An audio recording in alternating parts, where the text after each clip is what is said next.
আচ্ছা বৌমা, তোমার কি এখনো জ্বালানির কাজটা হলো নি? এই তো মা, আমার হয়ে গেছে, আমি যাচ্ছি। তাড়াতাড়ি গতটা নাড়িয়ে কাজ করো, এমন কাজ করছো যেন 6 মাস কিছুই খাওনি। আচ্ছা মা, তোমাকে একটা কথা বলছি, শোনো। তুমি কিছু মনে করো না মা, আমি তো অন্তঃসত্ত্বা, বলো মা। তোমার কি আমার সাথে ওইভাবে কথা না বললেই নয় মা? ওরে ওরে ওরে আমার বউ রানী, তোমার সাথে ওইভাবে কথা বলবো না তো কিভাবে কথা বলবো? তাকিয়ে আছে দেখো। তোমাকে আমি চিনি না? ছেলের কানে ফুস মন্ত্র দিয়ে দিয়ে তাকে আমার থেকে তো দূরে সরিয়ে দিয়েছো। কালমুখী বউ একটা। সহ্য হয় না যেন। তাড়াতাড়ি কাজ সেরে নিয়ে নিচে এসো, কাজ আছে।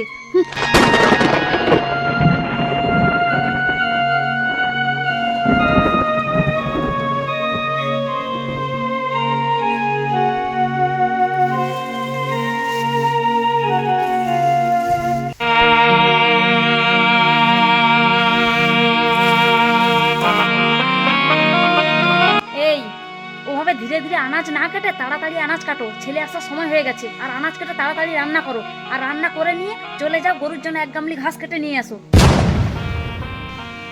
মা, সবে তো আমি আনাজ কাটছি, আমি তাড়াতাড়ি রান্নাটা করব কেমন করে মা?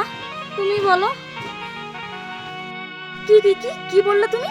বড়দের সাথে কিরকম কথা বলতে হয় তোমার বাবা মা তোমাকে শেখায়নি?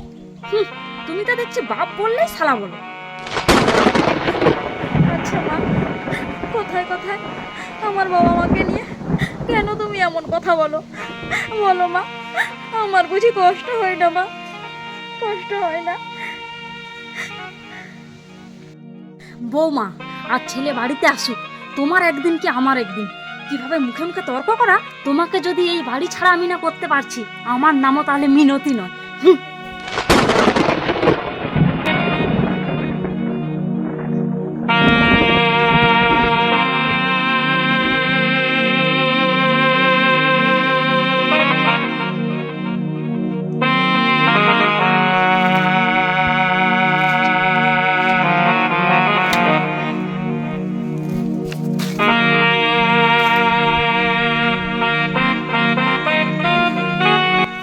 কি হলো?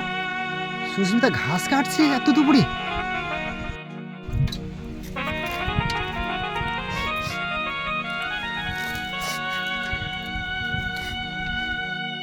সুস্মিতা, এখন দুপুর হয়ে গেছে, তুমি এখন ঘাস কাটতে আসছো?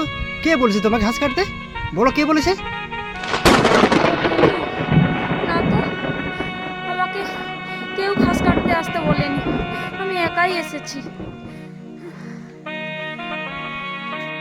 সুস্মিতা, এতভাবে তোমার উপর অত্যাচার করছে মা, আর তুমি কোনোদিন আমাকে বলোনি যে মা তোমাকে বাধ্য করছে এভাবে কাজ করার জন্য।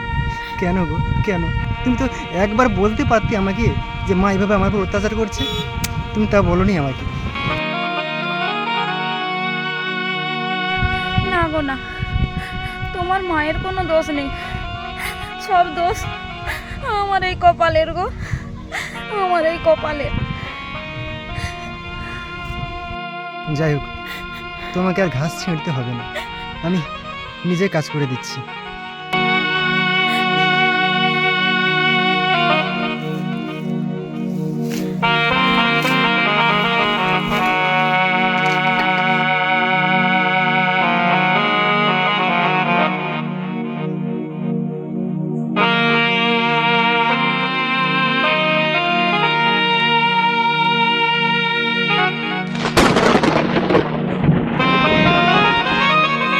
এই যে খোকা, তুই বসে আছিস, আর এই যে বৌমা বসে বসে জামা সেলাই চলছে।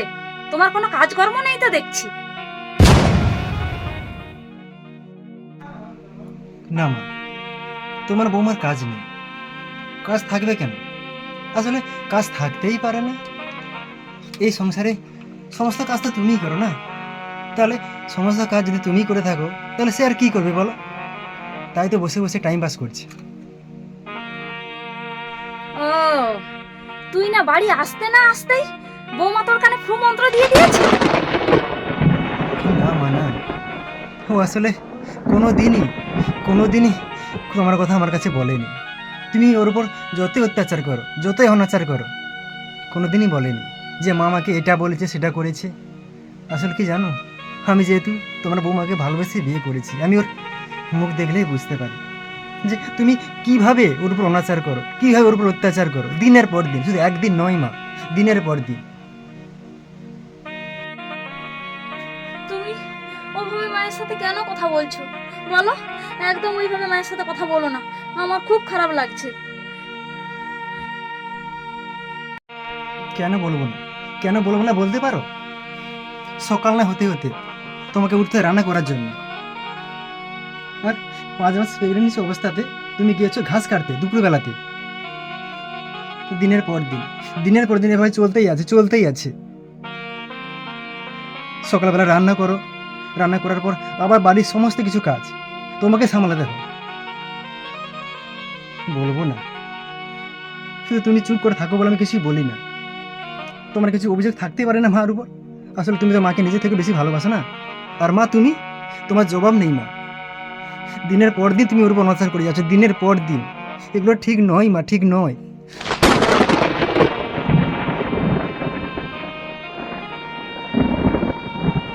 আজ যদি তোমার প্রেগনেন্সি মেয়েকে তার শ্বশুর শাশুড়ি এভাবে খাটাতো, এই কথা শুনে তোমার ভালো লাগতো মা? তুমি বলো ভালো লাগতো? এই সময় তাদের রেস্টের প্রয়োজন, শরীরের প্রতি যত্নের প্রয়োজন, আর তুমি তার উপর অমানবিক অত্যাচার করছো। এগুলো ঠিক নয় মা। আর কত তুমি অত্যাচার করবে বল, আর কত?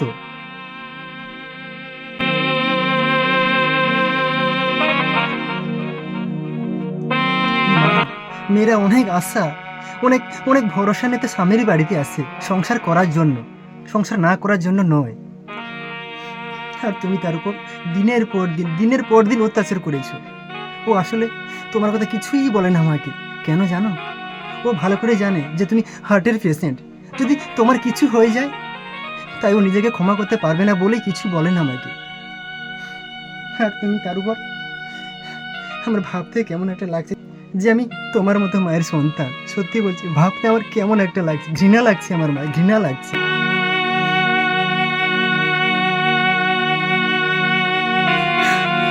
থাম বাবা, থাম, আর বলিস না বাবা, আর বলিস না। আমি আমার ভুল বুঝতে পেরেছি বাবা, আমাকে পারলে তোরা ক্ষমা করিস বাবা। আর বৌমা, তুমি আমাকে পারলে ক্ষমা করে দিও মা, ক্ষমা করে দিও। আমি তোমার উপর অনেক অত্যাচার করেছি মা, ক্ষমা করে দিও। তুমি তো মা, তুমি ওভাবে বলো না মা, ওভাবে বলো না। আমার যে পাপ হবে মা, আমি তো তোমার মেয়ের মতো বলো। আমি যদি কোনো ভুল করে থাকি তাহলে তুমি আমায় ক্ষমা করে দিও মা। আমি হয়তো কাজে কোনো ভুল করতাম, তাই তুমি হয়তো আমাকে কটু কথা শুনিয়েছো। ওইভাবে বলো না মা, বলো না।